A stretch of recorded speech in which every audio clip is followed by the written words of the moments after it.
Hello, welcome to the standard 12, and today we are going to see the next topic of oxygen. Last class I have done the a topic based on the preparation of oxygen. So today we are going to see the physical properties of dioxygen. After physical property we will see the chemical properties, and then we will see the uses. So here your oxygen will get over. So see, physical property of gas. See, oxygen you are taking, breathing in, and you are removing outside the carbon dioxide, as you all know. It's a common, yes or no? So when you breathe in the oxygen gas, do you feel any taste?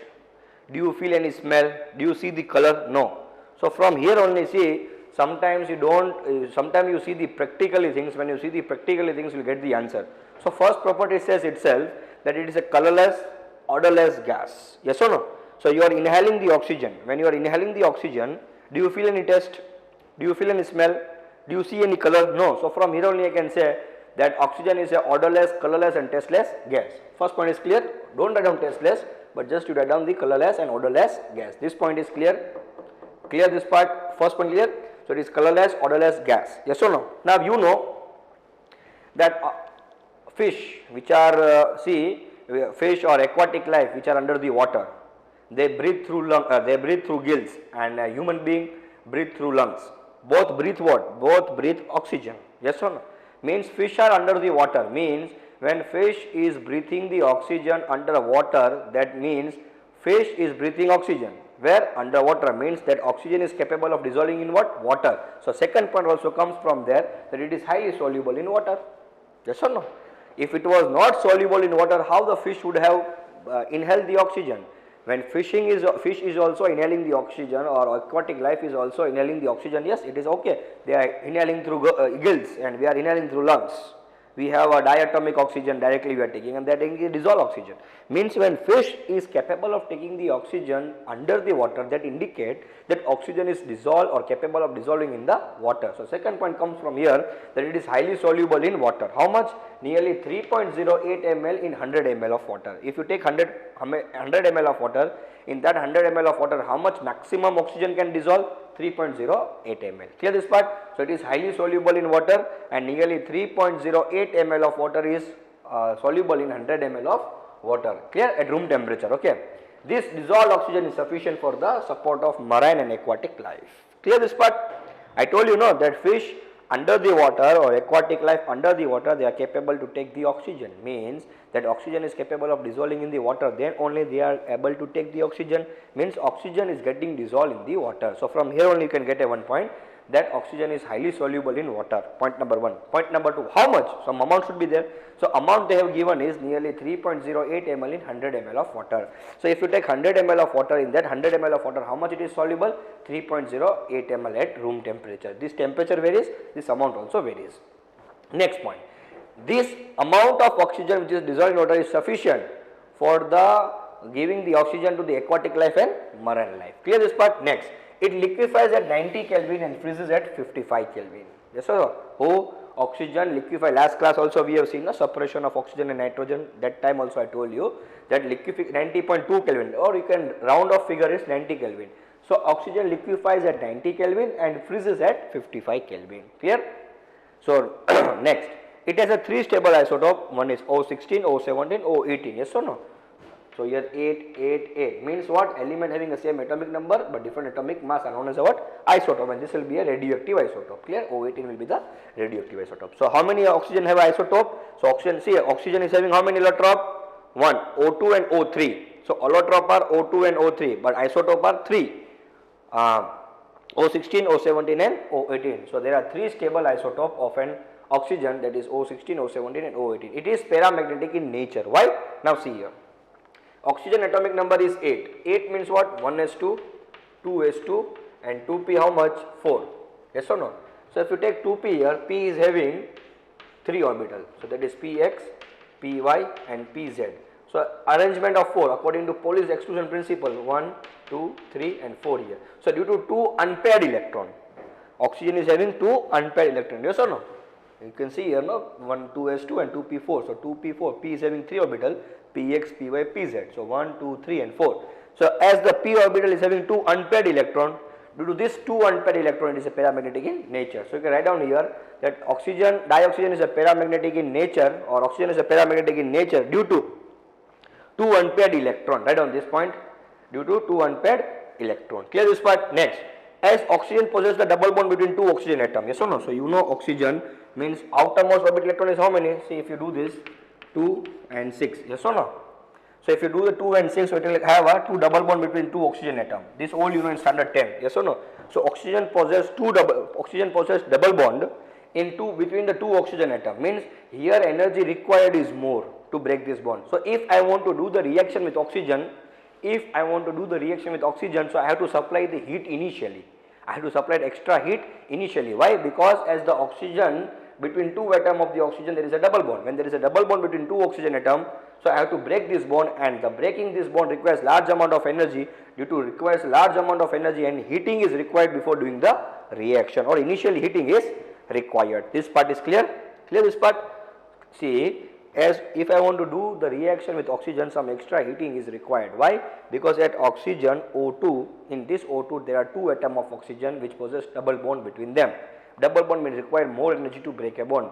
So due to requires more energy to break a bond, so I have to supply the extra energy from the outside initially in the starting of the reaction to do the reaction with the oxygen. So O2 possesses double bond between two oxygen atoms.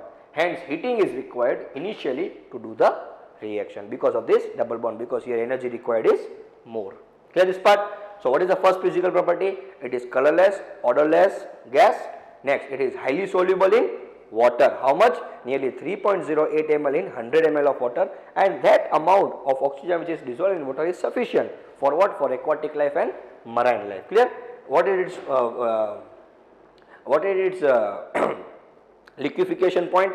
90 Kelvin, and freezing point is 55 Kelvin. It has a three stable isotope O16, O17, O18. It is a paramagnetic in nature. Why? Because if you see the electronic configuration, in p orbital there are 4 electrons. So when you arrange according to Pauli's exclusion principle, you will see that there are two unpaired electrons. Due to these two unpaired electrons, it is a paramagnetic in nature. Okay. Last point is very important, that it is a possessed double bond between two oxygen atoms. Hence heating is required initially to do the reaction. Clear? Because it requires large amount of energy to break this bond. Clear? So next you write down, written this, take a screenshot.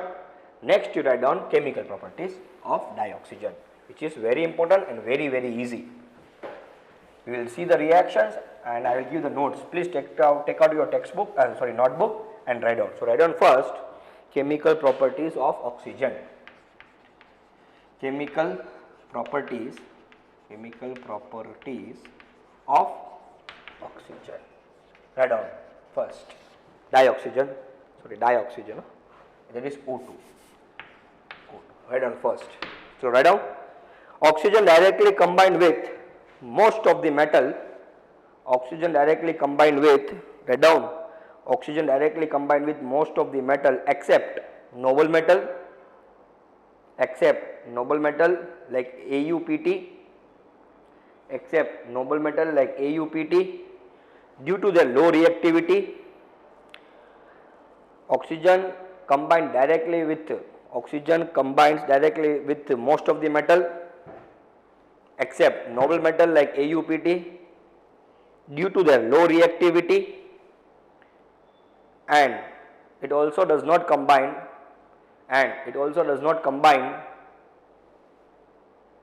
with noble gases, like helium, neon, argon, etc. Clear? So write down first reaction reacts with number of metals, okay, but I told you with whom it will not react. Suppose it is reacting with calcium.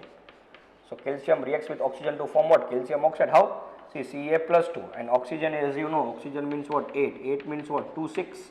Means how many electrons are required to make a octet? 2. So here I forms what? O minus 2. Clear? So I will form what here? Ca2O2, but 2 is not coming, so I write down here CaO. Clear? Similarly, it also combined with sodium to form sodium oxide. Here Na is forming Na plus and O is forming O minus 2, so forms here what? Na2O. Clear?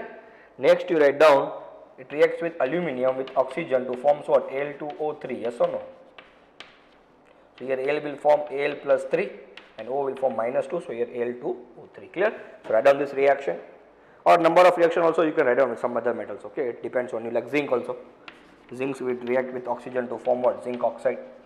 Like copper, iron, Fe2O3. Yes or no? Very important. So iron also react with oxygen to form Fe2O3 or Fe3O4. Clear? So number of metal it reacts with oxygen to form its oxide. Clear?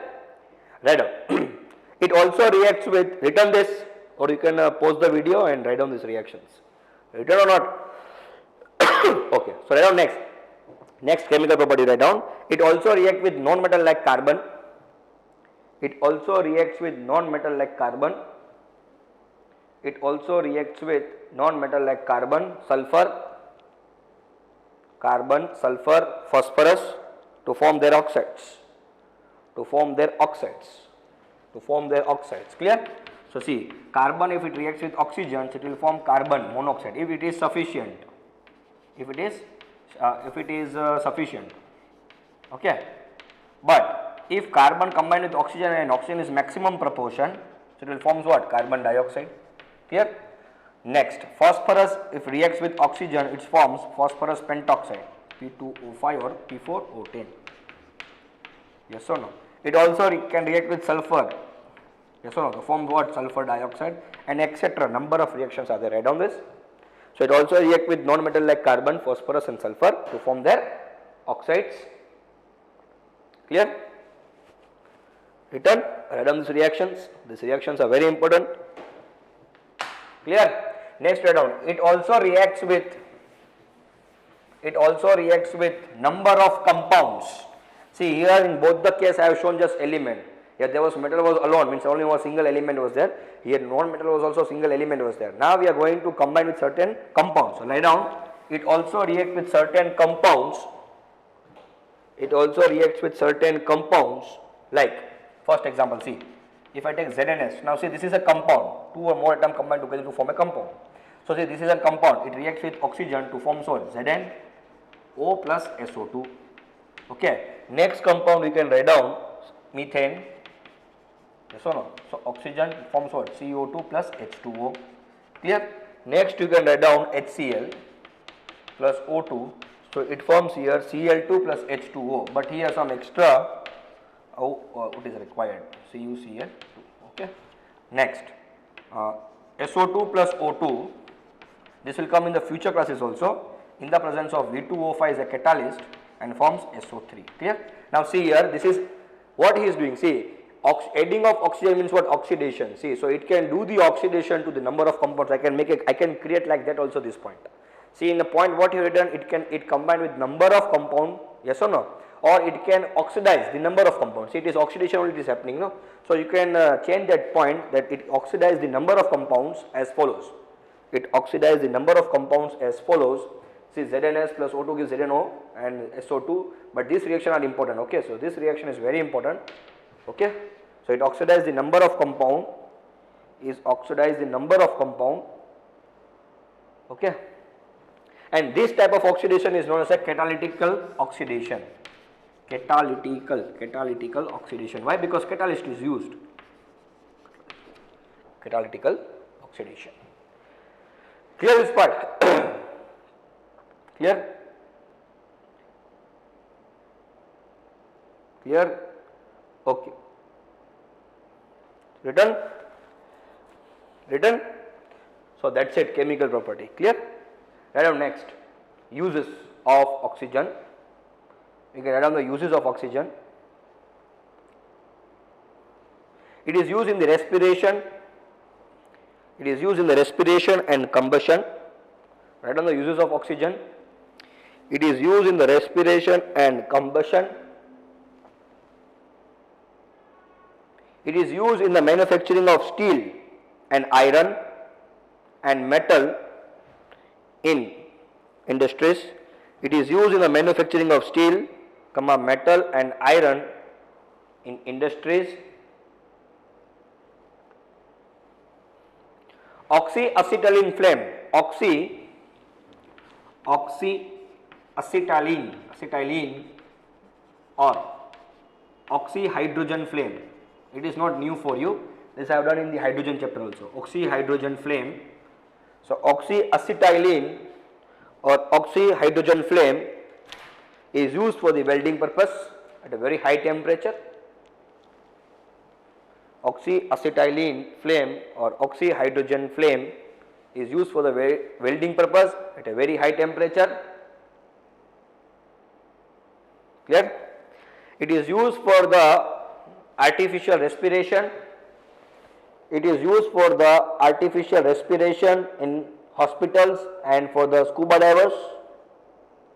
It is used in the artificial respiration in hospitals and scuba divers. It is used in the artificial respiration in hospitals and in scuba divers.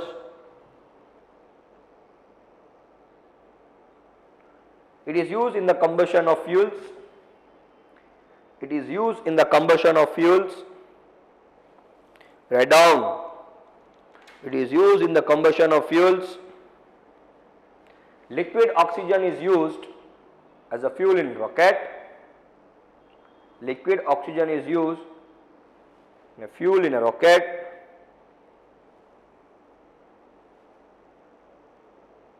Liquid oxygen mixed with, write down this point, this use is very important, write down. Liquid oxygen is mixed with finely divided carbon. Liquid oxygen is mixed with finely divided carbon, which will act as dynamite in coal mining. Which will act as dynamite in coal mining. Liquid oxygen is mixed with finely divided carbon. Liquid oxygen is mixed with finely divided carbon, which act as dynamite in coal mining. It is used to remove, next to use, write down. It is used to remove the impurities. It is used to remove the impurities from metal. It is used to remove the impurities from certain metals in metallurgical process. It is used to remove the impurity from certain metal in metallurgical process. Write down next. It is used in manufacturing of number of compounds like. It is used in the manufacturing of a number of compounds like. It is used in the manufacturing of a number of compounds like SO2, HNO3, H2SO4, etc. Next, write down. Liquid oxygen mixed with, last use, so don't worry, write down. Liquid oxygen is mixed with hydrazines. Hydrazine you will understand in chapter compound containing nitrogen. Okay, so just to write down hydrazines. Hydrazines.